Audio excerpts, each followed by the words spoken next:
তো ওয়েলকাম বন্ধুরা, তোমাদের চ্যানেল ডিএসআইশনে। তো দেখো, আজকের এই ভিডিওতে আমরা আলোচনা করতে যাচ্ছি যে তোমরা যারা এলপি সিস্টেমের নতুনভাবে পরীক্ষা দিতে যাচ্ছ ফার্স্ট সেমিস্টারে, তাদেরকে নিয়ে। অর্থাৎ এই ফার্স্ট সেমিস্টারের পরীক্ষা নিয়ে কিন্তু অনেকের মধ্যে এখন টেনশনে কাজ করছে যে 16 তারিখ থেকে যে পরীক্ষাটা আসছে, এই পরীক্ষাতে আমি পাশ করতে পারবো তো? এই টেনশনটা ম্যাক্সিমাম স্টুডেন্টের ক্ষেত্রে করছে। বাদ দিতে গেলে কেউই বাদ যায় না, কিন্তু এই টেনশন দূর করার জন্য সব থেকে বড় যে উপায় সেটা হলো পড়াশোনা। দেখো, পড়াশোনা অনেকে অনেক রকম কারণে, নানান রকম সমস্যার কারণে করতে পারে না। আবার অনেকেই অনেক টাইম ধরে পড়াশোনা করে, কিন্তু পরীক্ষায় দেখা যায় আলটিমেটলি সে সাপ্লি বা ফেল করে যাচ্ছে। কারণটা কি? না, বুঝে শুনে পড়াটা হচ্ছে না। পড়াটা পড়ার মতনই হচ্ছে, কিন্তু যে হারে পড়ছে সেই হারে তার মাথায় সেটা নিতে পারছে না। এরকমটা হতে পারে। এখন কথা হচ্ছে, পরীক্ষার খাতায় গিয়ে কি এমন লিখছে ওই স্টুডেন্টটা, বা কোন উত্তরগুলো কোন প্যাটার্নে সাজাচ্ছে যার জন্য পরীক্ষায় ফেল আসছে বা সে সাপ্লি আসছে। দেখো, আজকের এই ভিডিওতে যে কোন প্যাটার্নে লিখলে একটা টিচার যখন খাতা দেখেন তিনি একটা পরিষ্কার ধারণা করতে পারেন যে না, এই স্টুডেন্টের মধ্যে কিছু জ্ঞান আছে, সে খাতায় লিখেছে। দেখো, একটা টিচারের পক্ষে কিন্তু 1 থেকে 1,500 খাতা একবারে দেখা সম্ভব হয় না, অনেক প্রেশার পড়ে যায়। তাই কলেজ টিচার যারা আছেন, অর্থাৎ অধ্যাপক যারা আছেন, তারা যখন খাতা দেখেন তারা কিন্তু অতটা খুঁটিয়ে খুঁটিয়ে খাতা দেখেন না, দেখার সময় থাকে না, অর্থাৎ অনেক রকম প্রেশার থেকেই যায়। এটা হলো অতি বাস্তব কথা। কারণ হচ্ছে, একটা স্টুডেন্ট যদি 10 থেকে 12 পাতা করে একটা উত্তরপত্র লেখে, তাহলে 1000 হতে গেলে সেটা প্রচুর সংখ্যা পেজ যেটা তাদেরকে দেখতে হয়। এটা কিন্তু একটা মানসিক চাপের মানসিক চাপও চলে আসে এর ক্ষেত্রে। এই জন্য কিন্তু অনেক সময় ভালো ভালো স্টুডেন্টরাও সাপ্লি পেয়ে যায়।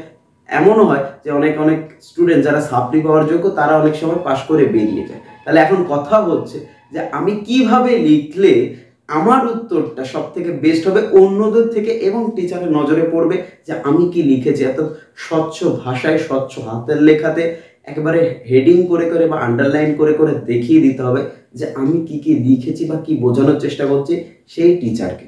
তাহলেই কিন্তু তোমার খাতায় একটু বেশি নাম্বার আসার সম্ভাবনা আছে। এইটা আমরা প্র্যাকটিক্যালভাবে একটু বোর্ড ওয়ার্ক করে করে দেখাবো যে কীভাবে উত্তরপত্রগুলো আমরা লিখবো। অর্থাৎ শর্ট কোশ্চেন যদি থাকে, শর্ট কোশ্চেন আগে লিখবো নাকি ব্রড কোশ্চেন আগে লিখবো নাকি টিকাগুলো আগে লিখবো, এই সমস্ত বিষয় নিয়ে আলোচনা করবো। তো চ্যানেলে নতুন হয়ে থাকলে বন্ধুরা অবশ্যই চ্যানেলটিকে সাবস্ক্রাইব করে পাশের বেল আইকনটি প্রেস করে দিও, আর অবশ্যই বন্ধুদেরকে শেয়ার করে দাও। কারণ পরীক্ষার আর মাত্র 2 দিন বাকি। আর সবার আগে এই টিপসটা তুমি জেনে নাও যে কিভাবে বা কোন প্যাটার্নে লিখলে তোমার খাতায় সব থেকে বেস্ট হবে এবং তোমার খাতাটাই পরীক্ষকের নজরে পড়বে। তো দেখো বন্ধুরা, বোর্ডে একটা ছবি এঁকেছি। এটা হলো একটা পেজ বা একটা পৃষ্ঠা। এই পেজটা যদি তোমাকে পরীক্ষার খাতা হিসেবে দেয়, তাহলে তোমার এখানে প্রথম যে কাজটা থাকবে, এই বরাবর তোমার নাম, রেজিস্ট্রেশন নাম্বার ইত্যাদি ইত্যাদি লেখা থাকবে। এবং এই পরীক্ষার খাতায় সব থেকে বড় ইম্পর্টেন্ট হয়ে দাঁড়ায় একটা হলো মার্জিন টান। অর্থাৎ তোমাকে কি পরিমাণে মার্জিন টানলে তোমার উত্তরপত্রটা একটু বড় হবে, বা কি পরিমাণ মার্জিন টানলে তোমার উত্তরপত্রটা আরও বাড়তে থাকবে বা বাড়তেই থাকবে। দেখো, কলেজ স্টুডেন্টদের ক্ষেত্রে সব থেকে ইম্পর্টেন্ট যেটা হয় যে কত পাতা সে লিখেছে, ভেতরে কি লিখেছে কি না লিখেছে এটা কোনো ম্যাটার করে না এখনকার অবস্থাতে।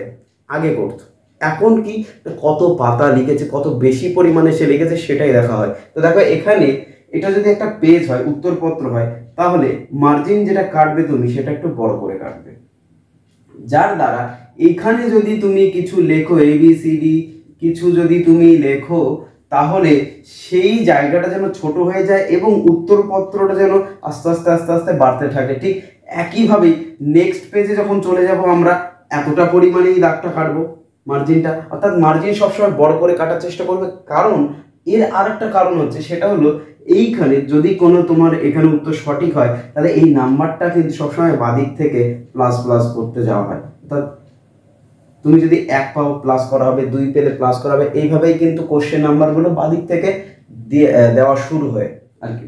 এরপরে দেখো, তো দেখো বন্ধুরা, তোমাদের পরীক্ষার ক্ষেত্রে তোমাদের কিন্তু শর্ট কোশ্চেন দেওয়া থাকে, টিকা দেওয়া থাকে, আর ব্রড কোশ্চেন দেওয়া থাকে। অর্থাৎ শর্ট কোশ্চেন সর্বনিম্ন থাকবে 2 নম্বরে, টিকা থাকবে 5 নম্বরে, এবং সর্ববৃহৎ বড় কোশ্চেন থাকবে সেটা হলো 10 নম্বরে। ম্যাক্সিমাম পেপারের ক্ষেত্রে কিন্তু সেটাই হয়ে থাকে।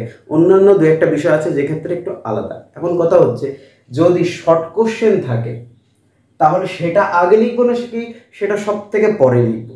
এটাই হলো গুরুত্বপূর্ণ, এটাই তোমাকে চুজ করতে হবে। এক্ষেত্রে তুমি যদি নিজে কিছু চয়েস করে নাও সেটাই তাহলে বেস্ট হবে। আর যদি তুমি চয়েস করতে না পারো বা পছন্দ করতে না পারো, তাহলে আমি এক্ষেত্রে বলে দিই, দেখা গেল তুমি এখানে 3টে পেজ আছে, 3টে উত্তরপত্রের মধ্যে আমাকে শর্ট কোশ্চেন অথবা 4টে উত্তরপত্র, 5টা, তোমার যতটা পেজ থাকে তুমি নিতে থাকো, তোমাকে পেজ দেওয়া হবে বা লুজশিট দেওয়া হবে। এক্ষেত্রে যদি শর্ট কোশ্চেনে যদি 10টা কোশ্চেন থাকে, এখানে তুমি 1 দাগ লিখলে, 1 দাগে শর্ট কোশ্চেন লিখলে, আমি আবারও বলছি কিন্তু মার্জিনটা একটু বড় করে কাটবে যাতে উত্তরপত্রগুলো একটু বেশি বেশি হয়, অর্থাৎ পেজ সংখ্যা যত বাড়াতে পারবে ততটাই লাভ। এক্ষেত্রে দেখো শর্ট কোশ্চেন তুমি 1 দাগের অ্যান্সার এখানে লিখলে, এখানে 2 দাগের অ্যান্সার লিখলে, এই করতে করতে দেখা গেল এখানে এসে 3 নম্বর পেজে এসে এই অবধি অর্থাৎ এতটা জায়গা ফাঁকা আছে, এই জায়গাটা কি করবে? দেখো উত্তরপত্র তো আমাকে বাড়াতে হবে, তাহলে কি করতে হবে? এই জায়গাতে তুমি আরেকটা কথা সবার আগে বলে দিই যে পেজ নাম্বারগুলো কিন্তু 1 2 3 4 করে প্রত্যেকবার যখন একটা পেজে থেকে আরেকটা পেজে যাবে পেজ নাম্বার লিখে রাখবে, নাহলে কিন্তু সাজানোর সময় গন্ডগোল হয়ে যেতে পারে। আর যদি সাজানোয় গন্ডগোল হয়ে যায় সেখানেই কিন্তু বিপদ, সেখানেই কিন্তু নাম্বার কেটে যাবে, পরের পেজ কিন্তু আর দেখার সম্ভাবনা খুব কম থাকে, যেহেতু হাতে সময় কম এবং টিচারেরও একটু চাপ আছে বেশি। তাহলে দেখো এখানে যদি কোনো জায়গা থেকে যায় তাহলে এই জায়গাটা আর লেখার দরকার নেই। কারণ কি? কারণ আমাকে পেজ সংখ্যা বাড়াতে হবে। তাহলে কি করতে হবে? এই জায়গা প্লিজ টার্ন ওভার অর্থাৎ পরের পৃষ্ঠায় চলে যান, এরকম একটা অ্যারো চিহ্ন দিয়ে দেবে, সব থেকে বেস্ট হবে। এখানে দেখো তোমাদের এই যদি আমি একটা লিখি, যাকে কোশ্চেন আছে তোমার নাম কি, আমার নাম শ্যাম বা ইত্যাদি ইত্যাদি, তাহলে তোমার নাম কি? কোশ্চেনে জিজ্ঞাসা করেছে তোমার নাম কি, তুমি কি উত্তর দিচ্ছ না আমার নাম শ্যাম। এইখানে মূল পয়েন্ট হলো এখানে, অর্থাৎ নাম্বার তোলার সব থেকে ট্রিক হলো এখানে যে কোন জায়গাটা হাইলাইট করলে আমার অ্যান্সারটা সঠিকভাবে টিচারের নজরে পড়বে। এখানে দেখো আমার নাম কি শ্যাম, শ্যামটাকে আমি হাইলাইট করে দেবো। এই যে হাইলাইটটা করে দিলাম এটাই কিন্তু সবার নজরে আগে আসবে, অর্থাৎ উত্তর কি চাইছে সেই উত্তরটা যদি আমি এখানে আগেই দিয়ে দিতে পারি অর্থাৎ হাইলাইট করে দিতে পারি, তাহলে কিন্তু ওই উত্তরটায় আগে নজর পড়ে যাবে এবং সবার আগে তুমি কিন্তু সঠিক অ্যান্সারের জন্য নাম্বারটা এখানে 1+ পেয়ে যাবে বা 2+ পেয়ে যাবে। তো শর্ট কোশ্চেনের ক্ষেত্রে আমি বলে দিয়েছি 3টে প্যাটার্নের শর্ট কোশ্চেন থাকে। এবার একটু বলে দিই, যদি শর্ট কোশ্চেন তোমার কোনো রকম সমস্যা না থাকে, তুমি দেখা গেল 10টা শর্ট কোশ্চেন লিখতে বলেছে, 10টাই পারবে, তুমি কিন্তু ছট করে শর্ট কোশ্চেনগুলো আগে অ্যান্সার করে নেবে। এরপরে দেখো তোমাকে যদি টিকা দেয়, অর্থাৎ দেখা গেল তুমি শর্ট কোশ্চেন ভালো প্রিপেয়ার করতে পারোনি, তখনই সেটা বাদ দেবে। কেননা যদি দেখে যে একটা স্টুডেন্ট প্রথম থেকেই নাম্বার পাওয়া কমিয়ে দিয়েছে অর্থাৎ প্রথম থেকেই নাম্বার কম পাচ্ছে, তাহলে কিন্তু আর পরের দিকে ইন্টারেস্ট থাকবে না টিচারের। সেক্ষেত্রে বলবো যে পার্টটা তুমি আগে পারবে সব থেকে বেস্ট হয় শর্ট কোশ্চেনে, যেহেতু নাম্বারটা বেশি ওঠে শর্ট কোশ্চেন আগে লেখো। যদি তুমি 10টার মধ্যে 8টা পারো সেই 8টাই লিখে দাও, 2টো জন্য জায়গা ফাঁকা রাখো, পরের কোশ্চেনে চলে যাও। যেটা তুমি পারবে না সেটা নিয়ে কিন্তু একদম ভাবনা চিন্তা পরীক্ষার হলে বন্ধ, কারণ আমাকে 2 ঘন্টার মধ্যে পরীক্ষাটা কমপ্লিট করতে হবে 50 নম্বরে লিখে। এক্ষেত্রেই বলছি যে 2 ঘন্টার মধ্যে যদি কমপ্লিট করতে হয় একটু ক্যালকুলেশন হিসেবে বা ক্যালকুলেট হিসেবে আমাকে কিন্তু পরীক্ষাটা দিতে হবে। এক্ষেত্রে বলে রাখো শর্ট কোশ্চেনগুলো আগে লিখে রাখো, যদি না পারো বাদ দিয়ে দাও। কি করবে? 10 নম্বরের কোশ্চেনে চলে আসবে। 5 নম্বরের কোশ্চেন কেন বলছি না, কারণ হচ্ছে যদি তুমি একটা 5 নম্বরের কোশ্চেন লিখতে যাও, এখানে বলে দিই যদি তুমি একটা 5 নম্বরের কোশ্চেন লিখতে যাও মিনিমাম কিন্তু 150 থেকে 200 শব্দের মধ্যে লিখতেই হবে। এই ক্ষেত্রে একটু সমস্যা হয়, একটা 5 নম্বরের কোশ্চেন কিন্তু তোমাকে 2.5 থেকে 3 পেজ লিখতেই হয়, কারণ সেটা যদি না করতে পারো তাহলে টিচারের মন ভরে না, আর মন না ভরলে কিন্তু নাম্বার দেবে না। 5 নম্বরের জন্য দেখা গেলো তুমি এই 1 পেজ লিখলে, এরপরে 2 পেজ লিখলে, এরপর আর লিখলে না, তাই 2 পেজের জন্য তোমাকে কত নাম্বার দেবে? হার্ডলি 2 থেকে 3 নাম্বার, খুব বেশি হলে 3 নাম্বার দেবে, তার বেশি কিন্তু দেবে না। কিন্তু একটা 10 নম্বরের কোশ্চেন যদি তুমি 3.5 পাতা অর্থাৎ 3 থেকে 3.5 পাতা যদি তুমি লিখে আসতে পারো, সেখানে কিন্তু 5 থেকে 6 পাওয়া কোনো ব্যাপার না। আবারও বলছি, এই ক্ষেত্রে তোমাদেরকে বড় কোশ্চেন লেখার ক্ষেত্রে একটু বলে রাখি, বড় কোশ্চেন লেখার ক্ষেত্রে তুমি প্রথম স্টার্টটুকু কিন্তু একদম পরিষ্কার হাতের লেখা এবং স্বচ্ছ, পরিষ্কার হাতে লেখা এবং স্বচ্ছ ভাষা লিখবে। কোথাও যদি কাটাকুটি করো, দেখা গেল এই লাইনে একটা লাইনে 2টো শব্দ থেকে 3টে শব্দ কেটে কেটে লিখছো, তাহলে কিন্তু বুঝে যাবে যে এ এর উত্তরের মধ্যে কিছু গন্ডগোল আছে, তখনই কিন্তু সেটা এই কাটাকাটি মারে কিন্তু নজরে চলে আসে। তুমি যদি স্বচ্ছভাবে যেটুকু লিখছো স্বচ্ছভাবে পরিষ্কারভাবে লেখো, তাহলে কিন্তু তুমি নাম্বার পাওয়ার দিক থেকে এগিয়ে থাকবে। দেখো ভিডিওটা একটু বড় হচ্ছে, কিন্তু যুক্তিগুলো শুনে যাও, আশা করি পরীক্ষার হলে কাজে পাবে। দেখো এরপরে যেটা হবে সেটা হলো 3.5 পাতা লেখার পরে তুমি 6 নম্বর পাচ্ছ, কিন্তু দেখা গেল, আমি আবারও বলছি, যে লেখার পরে যে জায়গাটা দেখা গেল এরকম একটা কোশ্চেন এসছে যে পানিপথের যুদ্ধ কবে হয়। পানিপথের যুদ্ধ কবে হয়েছিল, সেই সালটা লিখে 1526, সেই সালটা লিখলাম, আন্ডারলাইন করে দিলাম, পানিপথের যুদ্ধ হয় এত সাল, এটা লিখলাম। এই যে সালটা আমি আন্ডারলাইন করে দিলাম, ঝট করে কি হবে, আমার চোখটা কিন্তু ওই আন্ডারলাইনের উপরেই আগে পড়বে, যে না এটা ঠিকঠাক লিখেছে, তার মানে এখানে আগে একটা নাম্বার দিয়ে দাও, তারপরে অন্য জায়গায়। এইভাবেই কিন্তু স্যারেদের নজরটাকে তোমার ওই উত্তরের উপরে ফেলতে হবে, না ফেলতে পারলে কিন্তু তুমি আর পাস করতে পারবে না। অর্থাৎ সাপ্লি কিন্তু এই কারণেই আসে। সাপ্লি আসার মূল কারণ হলো পড়াশোনা না করা, আর যদি কেউ পড়াশোনা করেও সাপ্লি পায় এই সমস্ত কারণে পায়, কারণ তারা ক্যালকুলেট করে পরীক্ষায় শেষ করতে পারে না। আর একটা যেটা মূল কারণ সেটা হচ্ছে প্রত্যেকটা স্টুডেন্ট কোশ্চেন ছেড়ে আসে। দেখো আমি যদি বলি যে তোমাকে একটা বর্ষাকালের রচনা লিখতে হবে, তুমি বলবে আমার তো কোনো রকম ধারণা নেই। আরে বাবা, বর্ষাকাল যখন আসে তুমি তো নিজেও বুঝতে পারো, এবং বর্ষা কীভাবে পড়ে তুমি নিজেও জানো।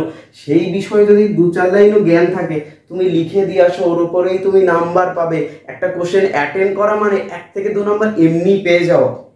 যদি তুমি অ্যাটেন্ডই না করো কি নাম্বার দেবে তোমাকে? এই জন্য বলি সাপ্লি আটকানোর ক্ষেত্রে কিন্তু কোশ্চেন অ্যাটেন্ড করে আসাটা খুব জরুরি। এরপরে তোমাকে কি করতে হবে, এরপরে তোমাকে টিকায় চলে যেতে হবে। টিকার ক্ষেত্রে তুমি পরে লিখলে খুব কম করে লেখো, ওই যে বললাম 2 থেকে 3 নম্বর দেবে। খুব বেশি করে লেখো, খুব বেশি হলে তোমাকে 3.5 থেকে 4 দেবে, 5-এ 5 কোনোদিন দেবে না।